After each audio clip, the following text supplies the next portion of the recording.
Nous prions pour la parole de Dieu. Seigneur, ce soir, nous te rendons grâce. Nous bénissons ton merveilleux et ton glorieux nom. Merci pour cette opportunité que tu nous donnes de t'entendre, d'entendre notre Père Céleste nous parler. Dispose-nous, Seigneur. Toute parole humaine ne peut engendrer que le désarroi et également des problèmes de rancœur. Mais la parole de Dieu guérit, elle libère. C'est pour cela, ô Dieu, pendant que je me tiens devant ton trône, je veux être seulement un instrument pour édifier tes enfants de ta part. Glorifie-toi et que la gloire ne revienne qu'à toi seul. Au nom de Jésus-Christ, notre Seigneur, je t'ai prié. Amen. Que Dieu vous bénisse. Je vais donc inviter notre sœur Théo à nous conduire dans un chant spécial avant qu'on ne rentre dans le développement du sujet d'aujourd'hui. Au nom de Jésus.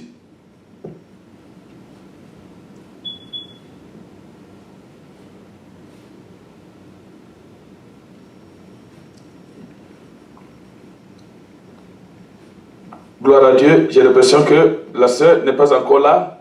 Nous allons donc ouvrir nos Bibles et nous allons commencer nous allons développer le sujet d'aujourd'hui. Deuxième journée donc de notre séminaire.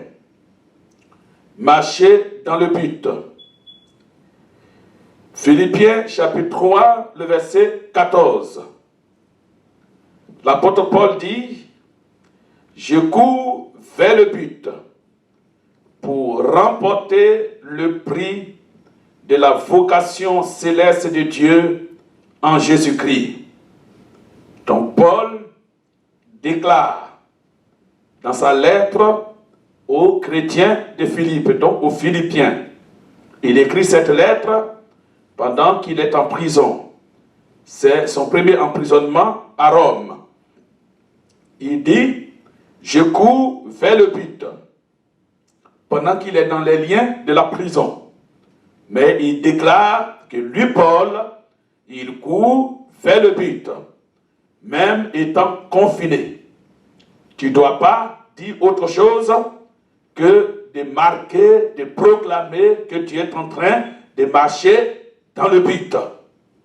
Même les mains liées par l'ennemi déclarent toujours que tu marches dans le but.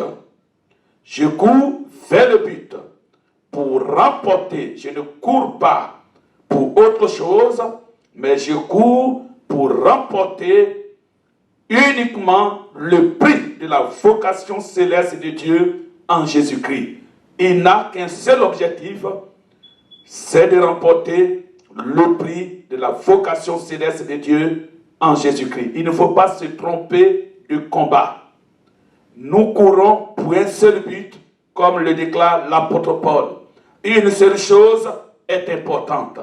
C'est pour cela d'ailleurs que dans 1 Corinthiens chapitre 15, le verset 1 au verset 3, l'apôtre Paul dit aux chrétiens de Corinthe, ces gens qui avaient beaucoup de problèmes dans l'église à l'époque, une église pour laquelle il a investi beaucoup plus de temps que les autres assemblées, mais une église qui, parallèlement à d'autres assemblées, avait créé beaucoup de problèmes, beaucoup de soucis à l'apôtre.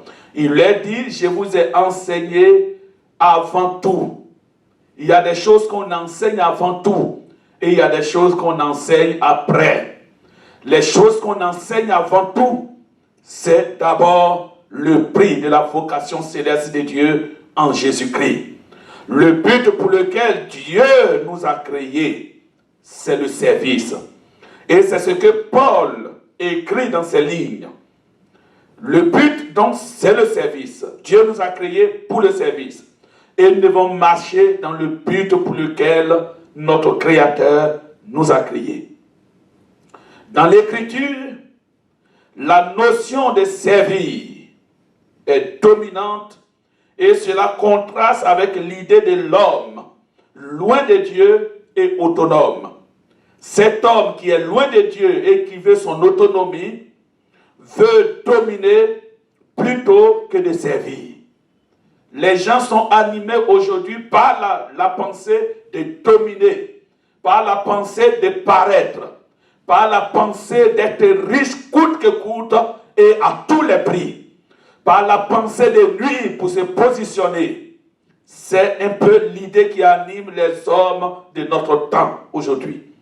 Dans le livre de Marc, chapitre 10, le verset 42 au verset 45, la parole de Dieu dit ceci. Jésus les appela et leur dit. Jésus, donc, appela ses disciples et il leur dit, vous savez que ceux qu'on regarde comme les chefs des nations les tyrannisent et que les grands les dominent. Il n'en est pas de même au milieu de vous, mais quiconque veut être grand parmi vous, qu'il soit votre serviteur. Et quiconque veut être le premier parmi vous, qu'il soit l'esclave de tous. Car le Fils de l'homme est venu, non pour être servi. Jésus n'est pas venu pour être servi, mais pour servir et donner sa vie comme la rançon de beaucoup. Les hommes, donc, veulent la première place. Cette déclaration de notre Seigneur fait suite à la demande des fils de Zébédée, donc Jacques et Jean. Leur demande était assez particulière et une demande assez osée. Ces deux disciples parmi les autres ont dit au Seigneur, Seigneur Jésus, permets que quand tu seras dans ton royaume, que mon frère soit à ta gauche et que moi je sois aussi à ta droite, dans le royaume de Dieu. Les autres disciples ont entendu cela et ils ont été scandalisés. Donc pendant qu'ils marchent ensemble, il y a deux parmi eux qui ont déjà l'idée très loin. Un veut être à la gauche du Seigneur, l'autre veut être à la droite. Tant pis pour les autres disciples.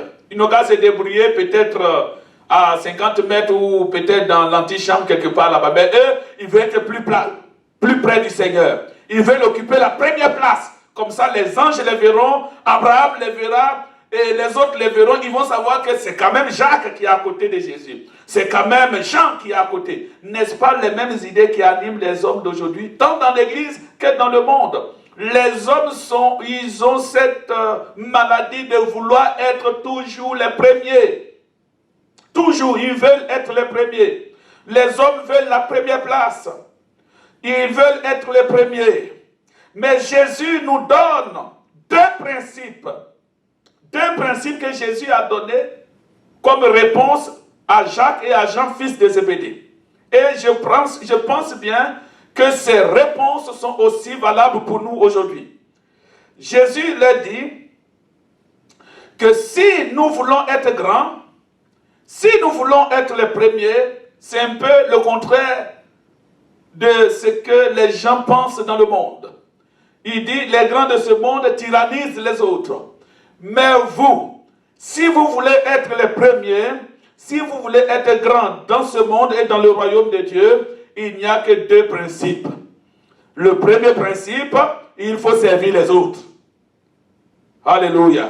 Et le deuxième principe, il faut agir comme étant esclave des autres. Voici la vraie définition du service de Dieu. Donc, servir les autres au nom de Jésus-Christ. Servir les autres comme esclaves des autres au nom de Jésus-Christ. Donc, le service de Dieu, pour celui qui veut être grand dans ce monde et dans le royaume de Dieu, il n'a qu'à apprendre à servir les autres. Il n'a qu'à apprendre à agir comme s'il était l'esclave de tous. Voici la vraie définition du service.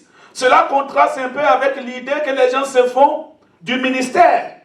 Nous entendons souvent, tu ne sais pas que je suis ministre de Jésus-Christ, mais en réalité, dans sa vraie définition, tu vas comprendre que le mot ministre veut dire simplement esclave. Très souvent, ce qui fait la maladie de l'église d'aujourd'hui, c'est le problème de formation. Les gens ne vont pas en profondeur dans leur connaissance, dans leur formation. Et quand tu es mal formé, évidemment, tu vas déformer. Et cela est dangereux, non seulement pour nous-mêmes, mais aussi pour ceux qui nous écoutent.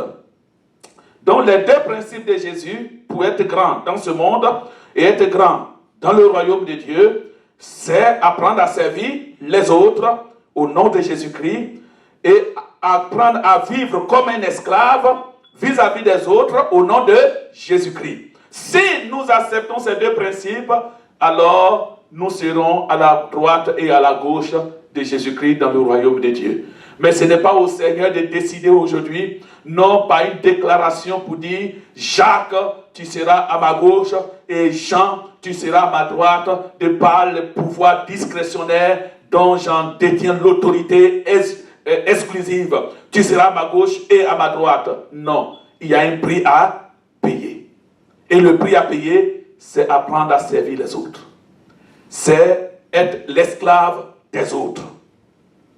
Dans 1 Corinthiens chapitre 7, le verset 22 au verset 23, l'apôtre Paul, qui déjà nous a surpris hier, en se présentant dans le texte de base, le verset 12 au verset 13, il a déclaré que lui-même, Paul, il n'est pas parfait et qu'il court vers la perfection. Le service de Dieu est le but, le chemin par lequel Dieu produit la perfection dans la vie de ses serviteurs. Tu ne peux pas être à la maison, jeûner, prier et croire que tu vas devenir parfait. C'est en servant Dieu que la perfection se produit dans ta vie graduellement. Donc en servant, on devient serviteur. En travaillant, Dieu travaille aussi dans ta vie, dans ton caractère, dans ta manière de faire. En exerçant le ministère, le Seigneur exerce aussi son autorité dans ta vie, dans ton caractère. Ainsi, il va te tailler comme le forgeron qui taille un bois pour en donner une forme. Ou comme le potier, quand nous sommes l'argile dans sa main. Dans 1 Corinthiens 7, donc verset 22 au verset 23, Paul déclare toujours, il dit car l'esclave, donc il relève la notion de l'esclavage, est esclave. Donc il nous donne, Jésus nous donne la vraie définition du service, servir les autres et aussi être esclave des autres. Lui-même Paul, il revient à la charge avec les chrétiens de Corinthe, il dit, car l'esclave qui a été appelé dans le Seigneur est un affranchi. Donc l'esclave qui a été appelé dans le Seigneur est un affranchi, c'est-à-dire est un homme libre. Il est un affranchi du Seigneur. Si c'est le Seigneur qui l'a délivré, qui l'a affranchi de l'esclavage, donc il est un affranchi du Seigneur. De même, l'homme libre qui a été appelé est un esclave de Christ. Donc si tu étais libre et que Jésus t'a appelé, tu es un esclave de Jésus-Christ. Vous avez été rachetés à un grand prix. Donc maintenant, il revient à nous. Nous avons été rachetés. Nous avons été rachetés à un grand prix. Ne devenez pas esclaves des hommes. Bien-aimés, Jésus nous a rachetés de la malédiction, de la loi et du péché. Donc nous étions esclaves, car chacun est esclave de ce qui le domine. Et le péché nous dominait. Donc le péché était notre maître. Tout comme Satan est le premier disciple du péché. Parce que le péché est plus fort que Satan. Ne croyez pas que Satan est celui qui a inventé le péché. Non. Satan lui-même est victime du péché. Mais comme il n'est pas permis à un esprit de se repentir, il n'était pas possible à Satan de se repentir. La repentance n'existe que pour les humains. Donc Satan lui-même a été vaincu par le péché. Et nous les hommes, nous étions donc esclaves du péché, car chacun est esclave de ce qui le domine. C'est pour cela. Il est dit dans le livre de Jean, chapitre 8, verset 36, « Si donc le Fils vous a franchi, vous serez réellement libres. » Gloire à Dieu. Donc nous étions esclaves du péché, car chacun de nous est esclave de ce qui a triomphé de lui. Nous avons donc été affranchis de l'esclavage du péché. Jésus nous en a libérés. Donc celui qui nous a affranchis, c'est Jésus-Christ. Et puisque nous avons été rachetés, nous étions esclaves quelque part. Celui qui nous a rachetés, automatiquement nous devenons esclaves de notre dernier propriétaire. Donc Jésus nous a affranchis du péché. Donc nous étions esclaves, premièrement. Jésus est venu payer le prix pour nous mettre en liberté. Mais nous appartenons à celui qui nous a rachetés. Il a payé un prix pour que nous soyons désormais à lui. C'est pour cela qu'il est dit dans Colossiens 1, verset 16, nous avons été créés en lui et pour lui. Amen. Donc nous avons été affranchis de l'esclavage du péché. Jésus nous a délivrés, libérés. Et maintenant que nous sommes libres, servons donc le Seigneur Jésus-Christ qui a payé le prix de notre liberté. C'est aussi simple. Tu étais esclave quelque part. Un monsieur se présente à ton maître et il paye le prix pour que désormais tu sois avec lui. Tu es maintenant sorti d'une maison d'esclavage pour être désormais au service de celui qui a payé le prix. À la différence que le Seigneur, en payant le prix de notre délivrance, nous a donné la liberté, la vraie liberté. Maintenant, nous serons libres au siècle des siècles. Pourquoi ne pas servir ce Dieu qui a payé le prix le plus élevé, le prix de son sang? L'Ancien Testament, donc, emploie principalement deux familles de mots pour définir le service. C'est pour cela que le service est le plus grand mot de la parole de Dieu après le salut. Parce que l'esclavage du péché, pour celui qui comprend qu'il était esclave, les gens pensent qu'ils sont libres dans le monde, mais il n'y a pas de libre. En dehors de Jésus-Christ, il n'y a pas quelqu'un qui est libre. Les hommes sont dans une prison. Toute l'humanité, ceux qui sont en dehors de Jésus, ce sont tous des prisonniers, même les présidents de la République. Ils vont crier liberté, c'est vrai. Mais il y a quelqu'un qui domine sur eux. Tu vas voir des gens d'un certain niveau, mais en réalité, il est esclave de quelque chose. Parce que le monde est soumis à Satan, qui lui-même est au service du péché. C'est pour cela que Jésus dit, vous serez réellement libres. Le mot réellement sous-entend que la liberté, ce que vous appelez liberté, n'est en fait pas la liberté. La vraie liberté ne s'obtient que quand Jésus-Christ t'a franchi. Dans l'Ancien Testament, parle du mot service. Et il donne deux familles de mots pour définir le service. La première notion du service que l'Ancien Testament nous donne, c'est un mot hébreu qui dit abad, A-B-A-D, qui veut dire servir, être soumis. Donc la première définition du service, l'Ancien Testament dit par l'hébreu que c'est le mot abad qui veut dire servir, être soumis. Ce qui sous-entend que tout serviteur doit apprendre à être soumis à son maître. Gloire à Dieu. La deuxième famille de mots, c'est le mot ebed et sharaf. Ces deux mots signifient simplement esclave, serviteur, servi librement. Donc, l'Ancien Testament dit que le serviteur, être au service du Seigneur, c'est être esclave, et tout esclave est serviteur, et celui qui sert doit servir librement dans la joie. Dans cette définition, le service est donc un libre choix. Donc quand Jésus t'a racheté, tu dois normalement être au service du Seigneur, mais tu n'es pas obligé. C'est pour ça que j'ai toujours dit que le plus grand mal sur la terre pour lequel l'humanité sera condamnée, premièrement, ce serait quoi? D'avoir rejeté Jésus. Et pourquoi? C'est l'ingratitude.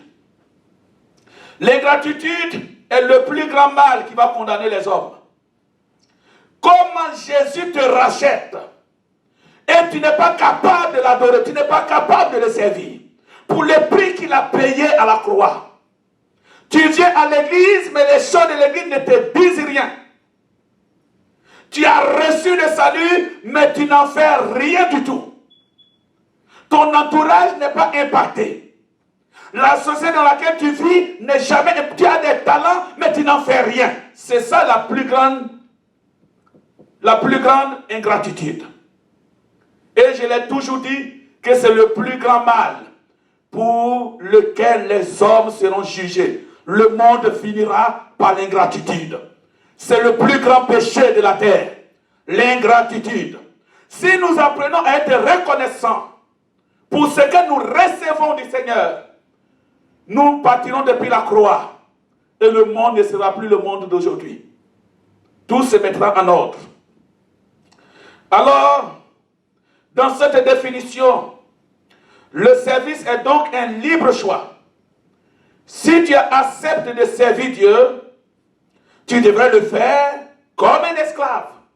Donc si tu acceptes de servir Dieu, que ce soit même pour balayer l'église, que ce soit pour prêcher l'évangile, que ce soit pour rendre visite à des âmes, que ce soit pour un service quelconque dans la maison de Dieu ou un ministère qui s'exerce parmi les hommes, tu devais le faire comme un esclave, comme un homme ou une femme soumise à Dieu. C'est pour cela Abraham, quand Dieu parle à Abraham, il dit, je vois maintenant que tu crains Dieu et que tu ne m'as pas refusé ton fils et ton unique, que tu t'es soumis à mon autorité sans me refuser ton fils. Voici le vrai serviteur. Et Abraham avait plein de défauts. Mais Dieu a fermé les yeux sur tous ses défauts parce que Dieu voit en cet homme la qualité qui convient à tout serviteur. La soumission. Gloire à Dieu. Le Nouveau Testament, quant à lui, utilise plusieurs familles de mots pour définir la notion du service. Je souhaiterais que ce séminaire te fasse du bien et t'amène à reconsidérer tes voies, à avoir un serment avec Dieu. Ça t'aiderait beaucoup quand le Seigneur m'a fait la grâce de commencer à le servir. Nous étions en l'année 1987. Et je me rappelle bien, j'étais dans un sous-quartier d'Abidjan appelé Yopougon. Et je marchais pour aller manger un peu d'attiéké le matin. En route, je reçois une vision, ce que j'appelle une clairvoyance. Et le Seigneur me montre quelqu'un qu'on a attaché, dont on a lié les mains, et une épée rougie par le feu en train de le perforer. Et j'ai eu tellement peur que je me suis agrippé aux appartements qui sont dans le marché. Et j'entends la voix de Dieu qui me dit, ne crains pas de ce que tu vas souffrir pour mon nom. Je vous assure que même l'envie de manger la tchéké, je l'ai perdu. Je suis revenu méditer s'il faut s'engager toujours dans le service ou pas. Non, frères et sœurs, quand tu considères ce que Jésus a fait pour toi, rien ne peut t'enlever le goût du service. Rien ne peut te conduire sur un chemin d'ingratitude à l'égard de Dieu. On peut te frapper, on peut t'isoler, on peut te traiter de tous les noms. Mais ce qui existe entre Dieu et toi, le service, le serment du service, l'alliance missionnaire, personne ne peut l'enlever dans ton cœur. Personne ne peut changer ce chemin. Tu iras là où Dieu voudra que tu partes. Le service, c'est une vocation, c'est un sacerdoce. Souffrir, c'est encore mieux. Comme le disait l'emblème des Huguenotes en France, plus de marteaux on s'use. Plus de marteaux, vous allez vous user, vous serez fatigué. Car rien ne changera à notre méthode. Plus de marteaux, rien ne changera. Plus de pilons, rien ne changera. Le Seigneur et nous sommes liés. Gloire à Dieu. Est-ce que nous pouvons agir comme les Huguenotes? Donc le Nouveau Testament utilise plusieurs familles de mots pour définir la notion du service. Premièrement, il utilise le mot dont nous sommes en grec. Le mot diaconé, qui veut dire servir. D'où vient le mot diaconat, qui veut dire service, ministère. Donc tout diacre est un ministre de Jésus-Christ. Toute diaconesse est une ministre de Jésus-Christ. Diakonos, qui veut dire serviteur, mais aussi douléo. Vous entendez le mot douleur, qui veut dire servir comme esclave. Donc tout serviteur doit servir comme esclave. Doulos, qui veut dire esclave serviteur. Latréo, qui veut dire servir, adorer, rendre un culte. Donc tous ceux qui veulent servir Dieu dans notre temps, dans le sacerdoce universel dans lequel nous sommes, doivent servir Dieu comme un esclave, comme le dit la pensée du service dans l'Ancien Testament. Et Jésus a dit, le Fils de l'homme n'est pas venu pour être servi, mais pour servir d'exemple, pour servir les autres, donner sa vie pour la rançon de plusieurs. Et Paul, l'apôtre Paul dit que lui-même prisonnier de Jésus-Christ, esclave de Jésus. Alors toi, qui es-tu? Quel titre voudras-tu porter aujourd'hui? Alléluia. Le Nouveau Testament définit le service comme un ensemble d'actes accomplis pour le bénéfice du royaume de Dieu. Donc dans l'acte du service, on a aussi l'adoration, le culte et tout ça. C'est pour ça que Jésus dit à la femme samaritaine dans Jean chapitre 4 que l'heure vient, et elle est déjà venue, où les vrais adorateurs, c'est-à-dire les vrais serviteurs, rendront le culte au Seigneur dans l'esprit et dans la vérité. Ainsi le serviteur ou la servante de Dieu est un ministre de Dieu. Donc un ministre de Dieu, ce n'est pas à comparer aux ministres qui roulent dans les grosses voitures avec des gardes corps. Vous avez complètement raté la définition du service. Vous avez certainement mal compris ce que veut dire serviteur. Nous sommes ministres de Jésus-Christ. Ce n'est pas ministre d'Obama, ce n'est pas ministre de M. Ouattara, ce n'est pas ministre de M. Biya, ce n'est pas ministre de M. Macron. Nous sommes ministres de Jésus-Christ. Ne nous rabaissez pas. Non. Ne nous rabaissez pas au rang des ministres terrestres.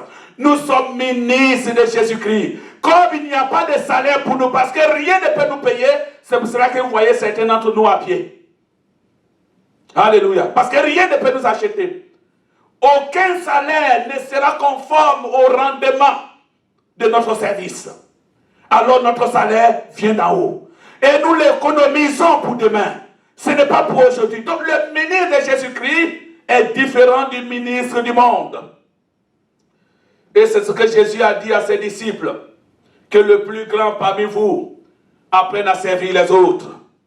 Donc, je dirais, ainsi le serviteur ou la servante est un ministre de Dieu, dont un esclave de Jésus-Christ, qui sert les hommes, qui adore et qui rend un culte agréable à Dieu par Jésus-Christ. Donc c'est un esclave de Dieu parmi les hommes. C'est pour cela, pour entrer dans le service, il faut qu'il y ait un premier travail dans ta vie, c'est le brisement. Car si Dieu n'a pas brisé ton caractère, il te sera impossible de servir Dieu au milieu des hommes. Alors le brisement, nous en parlerons dans d'autres thèmes, dans d'autres sujets. Sur la terre, le serviteur n'est pas prince. Parce qu'on entend souvent, je suis un prince de Jésus. Ce n'est pas faux, tu es un prince. Tu es un prince, ce n'est pas faux, c'est ton statut. Mais en réalité, ce statut-là, tu ne le possèdes pas encore. Étant sur la terre, dans l'expérimentation, dans les temps de l'attente, en attendant la promesse, tu es esclave de Jésus-Christ, chargé d'exécuter les principes du royaume dans un monde que Dieu veut sauver. Ça s'arrête là. Tu dois exécuter les ordres de Dieu ton Père, de notre Dieu, le Seigneur des Seigneurs. Nous serons princes après l'enlèvement. Là au ciel, nous n'avons plus le caractère des esclaves de la terre. Nous sommes maintenant princes dans le royaume de Dieu. C'est le temps de la consolation. C'est le temps de la gloire. Mais pour l'instant, nous sommes en train de servir de modèle. Nous sommes en train d'achever l'œuvre de la croix dans les cœurs. Nous sommes en train de proclamer les vertus de la puissance de Dieu dans le royaume de Dieu en Christ. Et pour cela, nous devons revêtir Jésus-Christ. Nous ne pouvons pas être plus grands que le Seigneur. Tout homme de Dieu doit le savoir. Et ne pas comprendre le principe du service, vous vous exposez au jugement de Dieu. Que Dieu nous en garde. Dans Luc chapitre 2, verset 49, Jésus dit à Marie, sa mère, qui le cherchait, Il dit, pourquoi me cherchez-vous? Donc Jésus demande à sa mère, mais pourquoi me cherchez-vous? Ne saviez-vous pas qu'il faut que je m'occupe des affaires de mon Père? Tout serviteur de Dieu doit s'occuper des affaires de son Père, de son maître. Le serviteur esclave de la maison ne se sert pas lui-même, mais il sert les autres. Tout serviteur dans une maison ne commence pas le service par lui-même. Il commence le service par les autres. Dans le livre d'Éphésiens, chapitre 3, verset 1 au verset 2, l'apôtre Paul dit aux chrétiens d'Éphèse, il dit, à cause de cela, moi, Paul, le prisonnier de Christ, oh, quel grand titre! Il dit, à cause de cela, moi, Paul, le prisonnier de Christ, pour vous, païens.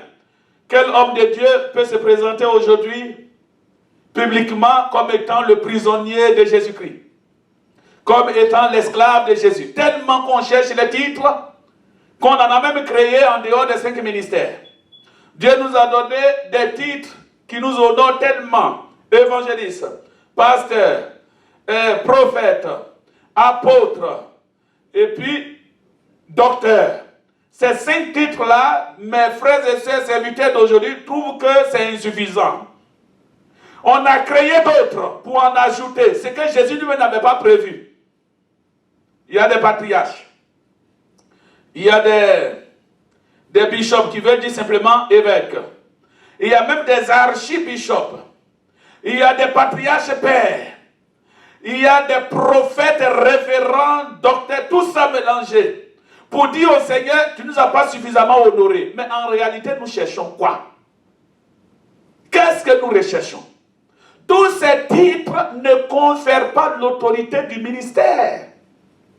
Les 5 titres que Jésus nous a donnés dans le livre d'Éphésiens, chapitre 4, verset 11, 1 Corinthiens 12, verset 28, sont largement suffisants pour que nous fassions l'œuvre de Dieu ici-bas.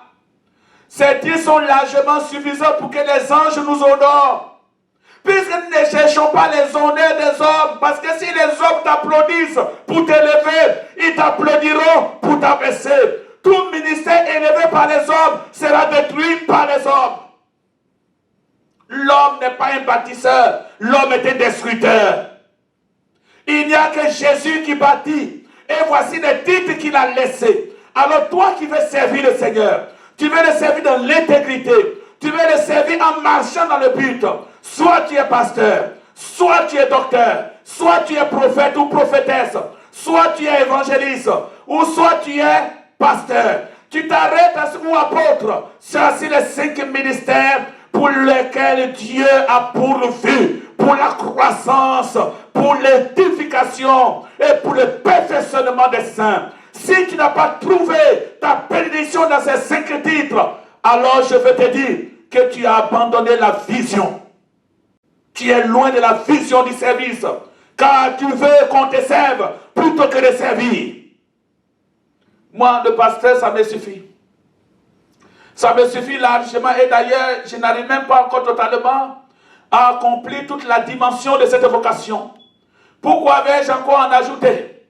Car c'est lui qui reçoit beaucoup, on lui demandera beaucoup. Que Dieu nous garde. Alors l'apôtre Paul se présente comme étant le prisonnier de Christ pour nous les païens. Oh, quel honneur d'être prisonnier de Jésus-Christ. Il dit, lui, l'apôtre Paul, prisonnier de Jésus-Christ, pour nous les païens. Si du moins vous avez appris comment je fais part de la grâce de Dieu qui m'a été confiée pour vous. Si vous savez quelle est la grâce de Dieu qui m'a été confiée pour vous, je suis prisonnier de Jésus, il n'y a plus possibilité pour moi d'aller ailleurs. Je suis condamné à vivre la vie que je vis. Je suis au service du Seigneur. Rien d'autre, rien ne m'intéresse. Je vis pour le Seigneur. J'ai été créé en lui et pour lui. Je suis prisonnier de l'évangile pour vous les païens. Cela me suffit largement. Alléluia. Dans 2 Timothée chapitre 1 verset 8, Paul dit encore à son fils Timothée, Le plus grand bonheur qu'un homme de Dieu puisse avoir, c'est d'avoir des enfants spirituels. Et vous allez comprendre dans ce séminaire comment Satan travaille contre la descendance. Comment le diable travaille pour qu'il n'y ait pas de relève dans les ministères. Voici une des guerres souterraines qu'il est en train de mener. Voici un grave danger. Si la génération des pères n'est plus là, je crains aujourd'hui que l'Église, à l'état actuel des choses, ne soit orientée vers d'autres destinations. Parce que nos enfants s'écartent de plus en plus de l'Église, de la doctrine de l'Église, de la doctrine de la vie chrétienne, pour embrasser le modernisme et autres. Ils pensent que nos doctrines sont dépassées. Alors quand je regarde, même souvent nos propres enfants ne nous comprennent plus. C'est une ruse de Satan pour détruire l'Église. S'il ne peut pas nous détourner, parce que quel prix Satan va te donner pour t'acheter? Moi, il n'a pas pu m'acheter. En dépit de tout ce qu'il m'a proposé, j'ai refusé parce que je sais que Christ m'en donnera mieux que cela. Et il faut connaître son histoire. Il faut connaître sa propre histoire.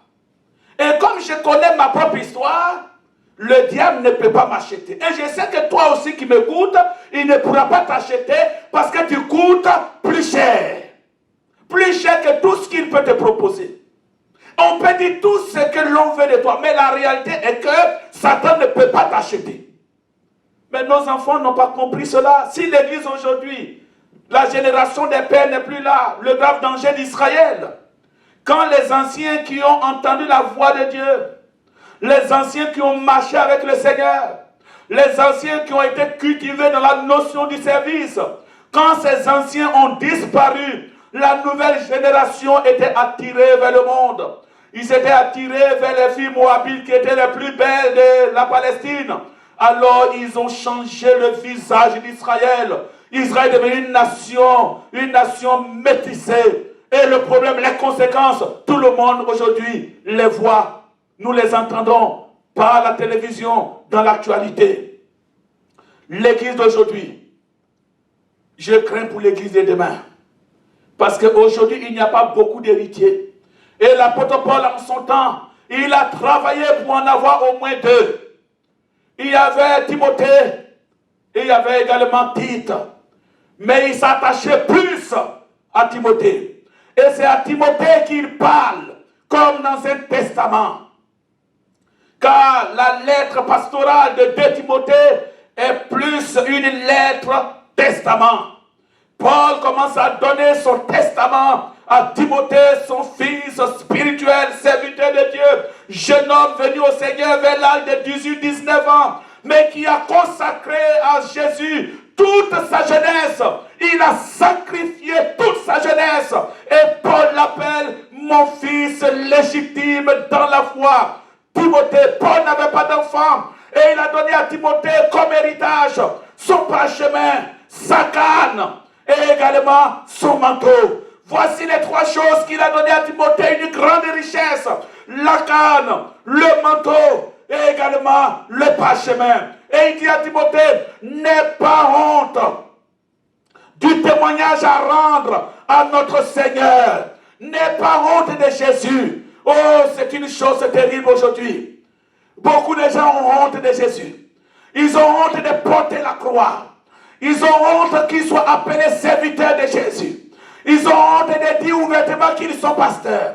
Parce que les pasteurs sont vus comme des gens pauvres. Alors qu'en réalité, ce n'est pas aujourd'hui qu'on en juge, c'est demain qu'on en jugera. Ne juge rien avant le temps. Ne juge rien avant le temps, je le répète. Ne juge rien avant le temps. Les vérités d'aujourd'hui ne sont pas les vérités de demain. Les réalités que tu penses être ta force d'aujourd'hui ne sont pas les réalités de demain. Ceux qui sont par terre peuvent être assis à cheval demain. Et ceux qui sont dans les avions peuvent être en train de laver des assiettes demain pour les princes et pour les rois que Dieu établira. À lui seul soit la gloire, lui qui est le maître des temps et des circonstances, lui qui sait récompenser tous serviteurs bons et fidèles. Alors Paul dit à Timothée son fils, oh quelle belle recommandation que je souhaiterais que tu gardes ce soir. dans ces temps difficiles, dans ce temps de m'as-tu-vu, dans ce temps où les hommes se tapent la poitrine, dans ce temps où les gens se vantent pour rien, l'homme se vante pour rien, l'homme avec les petits papiers qu'il a en main, qui s'appelle l'argent, il se vante pour rien. Jésus n'avait-il pas raison quand il dit aux disciples, quand il dit aux pharisiens, venez les prouver, voici, César nous demande des impôts, des tasses, mais toi, que dis-tu? Et Jésus demande une pièce de monnaie, et il leur pose la question, cette monnaie est frappée à l'effigie de qui? Alors il dit, c'est frappé à l'effigie de César. Il dit, ben donc rendez à César ce qui est à César, et à Dieu ce qui est à Dieu. Moi, Jésus, je n'ai pas le même royaume que César. Je ne me bats pas contre César. Mon combat est plus important que le combat contre César. César vient administrer son royaume, mais moi, je suis venu administrer le royaume de mon Père, le royaume de Dieu. Il est au-dessus du royaume de César. Sois serviteur de Dieu et tu seras distingué. Que la grâce de Dieu soit avec toi. Oh Paul, quel grand serviteur. Modèle d'humilité, modèle de mission, d'abnégation, de consécration. Un modèle à saluer, cet homme, l'apôtre Paul. N'est donc point honte du témoignage à rendre à notre Seigneur. Et il dit, n'aie pas honte aussi du témoignage que tu vas aussi rendre de moi ton Père, son prisonnier. N'aie pas honte du témoignage que tu vas rendre à Jésus. Et aussi le témoignage que tu dois rendre de moi, son serviteur, son prisonnier. Je suis ton Père spirituel. Oh, combien de chrétiens abandonnent le pays, ils ont honte de dire que tel est mon Père spirituel. Parce qu'ils ne voient pas une grande église, ils n'ont pas un grand nom, ils ne roulent pas de grandes voitures, ils ont honte de leur propre naissance. L'homme que Dieu a utilisé pour t'engendrer, tu as honte de lui. Dieu aura honte de toi, car Dieu respecte le principe de la paternité. Dieu ne fait rien au hasard. Dieu ne s'engouffre pas dans les combines des hommes. Dieu respecte les principes. N'aie pas honte du témoignage à rendre de notre Seigneur Jésus-Christ, ni de moi son prisonnier. Alors il dit à Timothée, souffre avec moi. Oh, quelqu'un peut entendre cette parole ce soir? Quel cri de détresse! Un testament laissé à un jeune homme. Des paroles très lourdes que Timothée devait absorber, les garder. Il dit, souffre avec moi. Combien de gens peuvent accepter de souffrir avec leur Père aujourd'hui? Quand les temps de souffrance arrivent, qui fait partie du cycle de Dieu, du cycle correctionnel de Dieu. Toutes les fois, Dieu corrige ses églises, Dieu corrige ses serviteurs. Il y a un cycle correctionnel de Dieu. Quand le cycle correctionnel de Dieu arrive, combien d'enfants de Dieu restent avec leur Père pour souffrir avec lui? Mais personne ne peut échapper au cycle correctionnel de Dieu. Ça fait partie du principe correctionnel de Dieu, du principe du royaume de Dieu. Il faut qu'il y ait le cycle correctionnel de ton ministère pour que Dieu éprouve la loyauté des uns et des autres. Et Paul dit à Timothée, comme à un fils loyal, souffre avec moi. Souffre avec moi pour l'évangile, par la puissance de Dieu. L'évangile qui m'a été confié, souffre avec moi pour le nom du Seigneur. Et dans Romains 1, verset 1, il dit, Paul, serviteur de Jésus-Christ, appelé à être apôtre. Il se présente encore Paul, serviteur. Dans d'autres versions, il est dit, Paul, esclave de Jésus-Christ, appelé à être apôtre. Le Seigneur m'a fait la grâce d'être appelé apôtre, mis à part pour annoncer l'évangile de Dieu. L'apôtre Paul se présente comme le prisonnier et comme l'esclave de Jésus-Christ. Et il en était fier. Toi qui veux servir le Seigneur Jésus-Christ, seras-tu fier d'être traité ainsi? Parce que j'entends souvent, nous voulons servir, nous voulons faire ceci. Ce n'est pas forcé. Ce n'est pas parce que tu as échoué à l'école que tu vas venir te rattraper dans le Seigneur. Le serviteur de Dieu est un homme mis à part. La servante de Dieu est une femme, un homme particulier.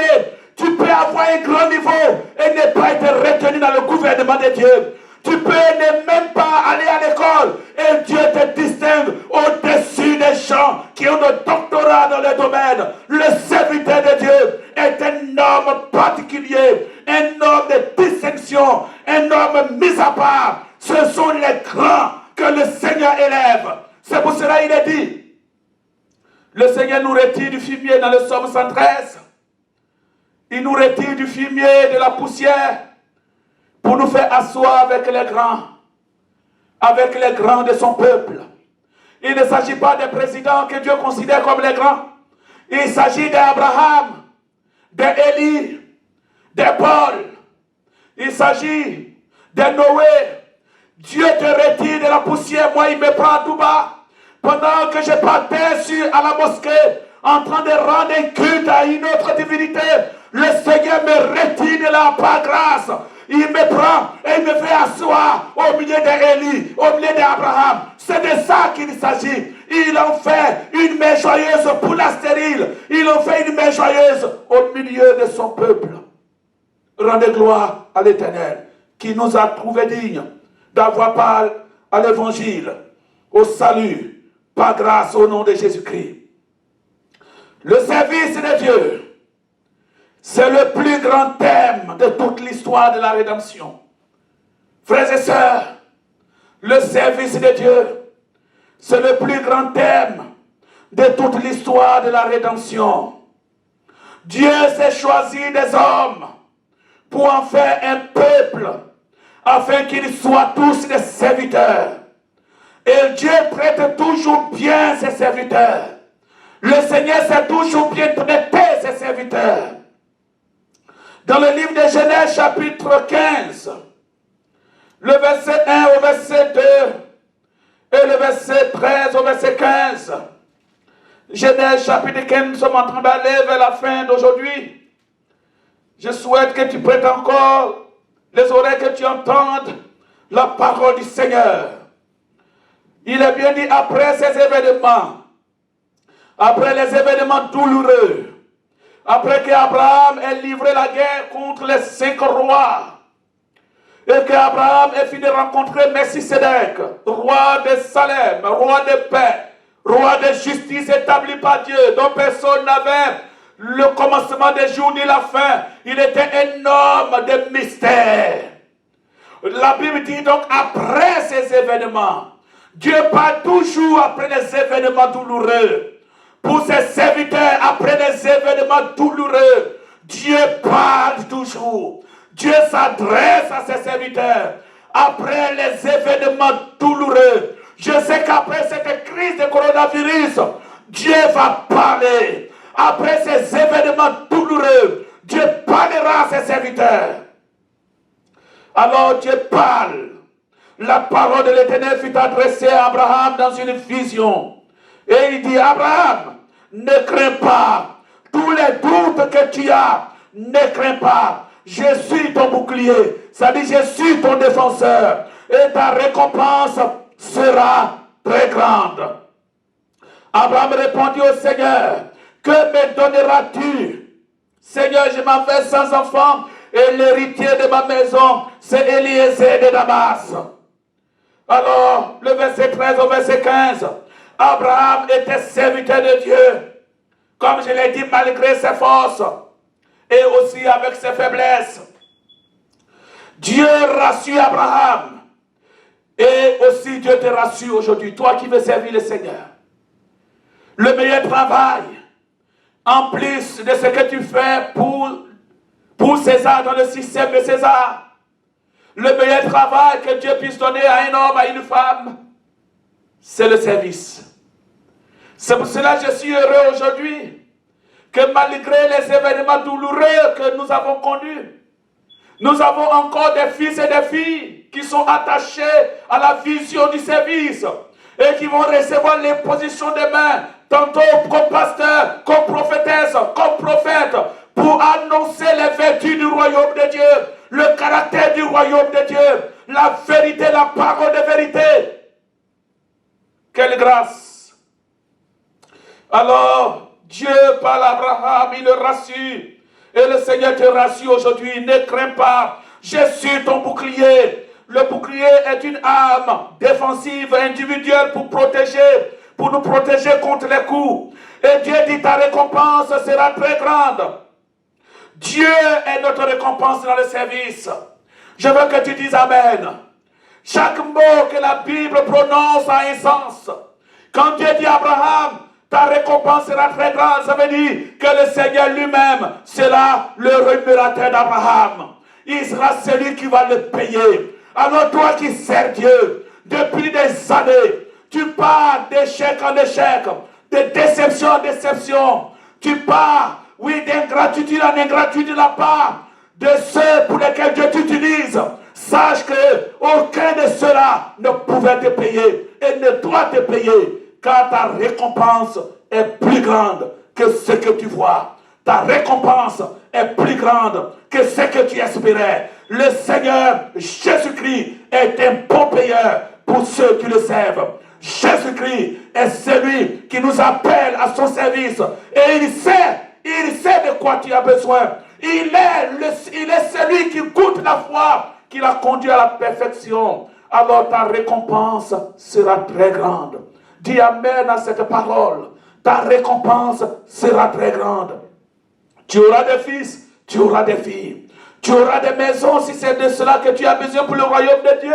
Mais tout bien que tu reçois sur la terre doit avoir un impact sur le royaume de Dieu. Tout argent que tu reçois doit avoir un impact sur le royaume de Dieu. Voilà ce qu'on appelle le serviteur. Le temps est contre nous. Je veux t'inviter à rendre grâce à Dieu, à bénir le Seigneur Jésus-Christ.